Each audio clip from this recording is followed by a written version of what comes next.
السلام علیکم ورحمۃ اللہ وبرکاتہ۔ بسم اللہ، الحمد للہ والصلاة والسلام علی رسول اللہ وعلی آلہ وصحبہ ومن والہ۔ محترم ناظرین، حمد و صلوات کے بعد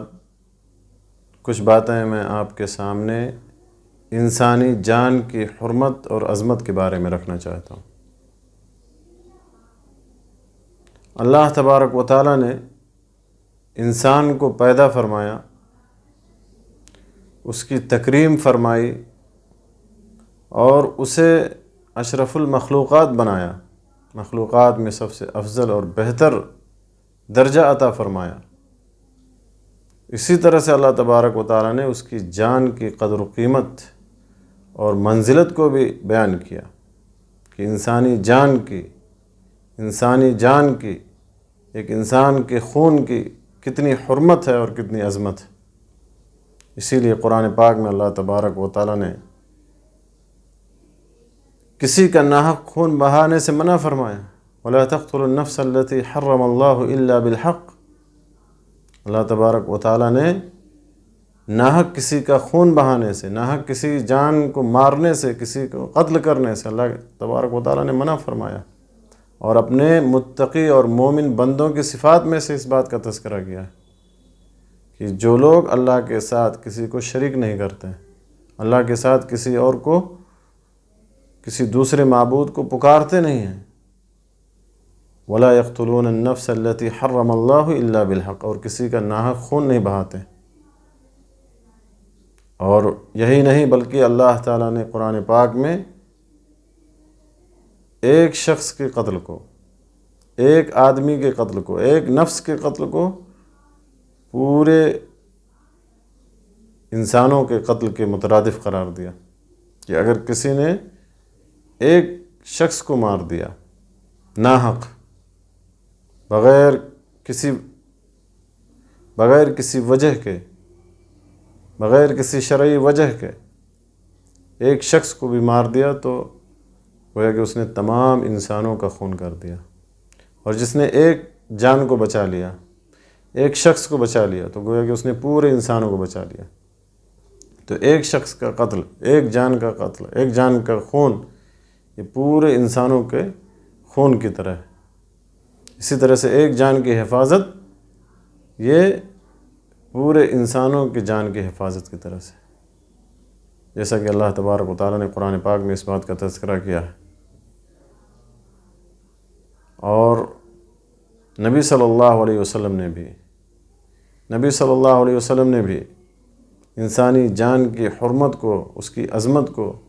جگہ بیان کیا۔ اسی لیے آپ صلی اللہ علیہ وسلم نے فرمایا کہ سب سے پہلے قیامت کے دن لوگوں کے درمیان جس بارے میں فیصلہ کیا جائے گا وہ خون کے بارے میں سب سے پہلے فیصلہ کیا جائے گا۔ اسی طرح سے اللہ کے نبی صلی اللہ علیہ وسلم نے یہ بھی فرمایا ہے کہ مومن اپنے دین کے تعلق سے، اپنے دین کے بارے میں کشادگی میں رہتا ہے جب تک کہ وہ کسی حرام خون کو نہ پالے، یا جب تک کہ وہ کسی کا ناحق خون نہ بہائے۔ اور اگر وہ جان اور وہ خون کسی مسلمان کی ہو تو اس کی حرمت میں مزید اضافہ ہو جاتا ہے۔ اللہ کے نبی صلی اللہ علیہ وسلم نے، اور اسی طرح اللہ تبارک و تعالیٰ نے قرآن پاک میں جگہ جگہ اس کی ایک مسلمان کی جان اور ایک مسلمان کے خون کو حرمت کو بیان کیا ہے، عظمت کو بیان کیا کہ جو شخص کسی مومن کو متعمداً، عمداً اور قصداً قتل کر دے تو اس کا ٹھکانہ جہنم ہے، اس کے اوپر اللہ کا غضب اور اللہ کی لعنت ہوتی ہے۔ اسی طرح سے ایک مومن کے اور ایک مسلمان کے جان کی قیمت یا اس کی حرمت کعبہ کی حرمت سے بھی زیادہ ہے۔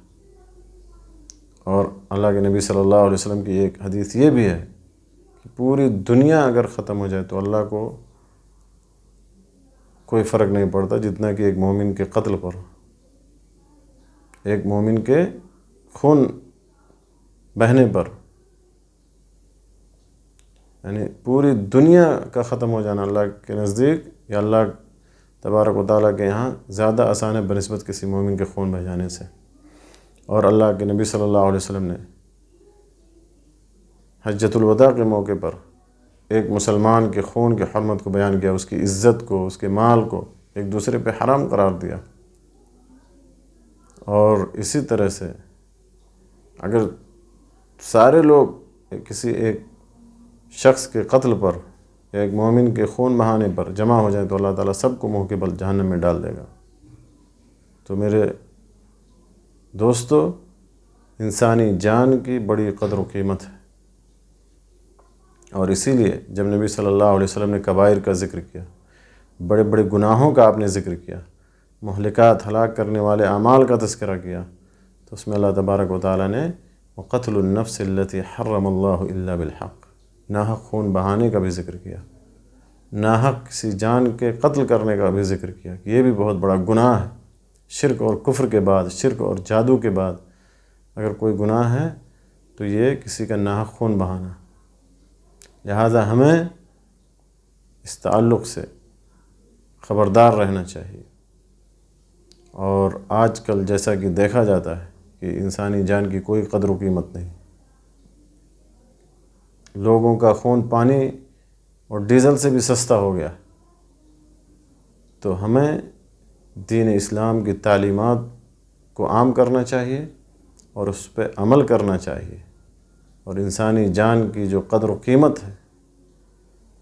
جو اللہ نے بیان کیا، جسے رسول اللہ صلی اللہ علیہ وسلم نے بیان کیا، اس کو ہمیں سمجھنا چاہیے اور لوگوں میں عام کرنا چاہیے۔ اللہ تعالیٰ سے دعا ہے کہ اللہ تعالیٰ ہمیں ان باتوں کو جاننے، سننے اور سمجھنے کے بعد اللہ ہمیں ان پر عمل کرنے کی توفیق عطا فرمائے۔ آمین۔ وآخر دعوانا ان الحمد للہ رب العالمین، وصلی اللہ علیہ نبینا محمد وعلی آلہ وصحبہ اجمعین۔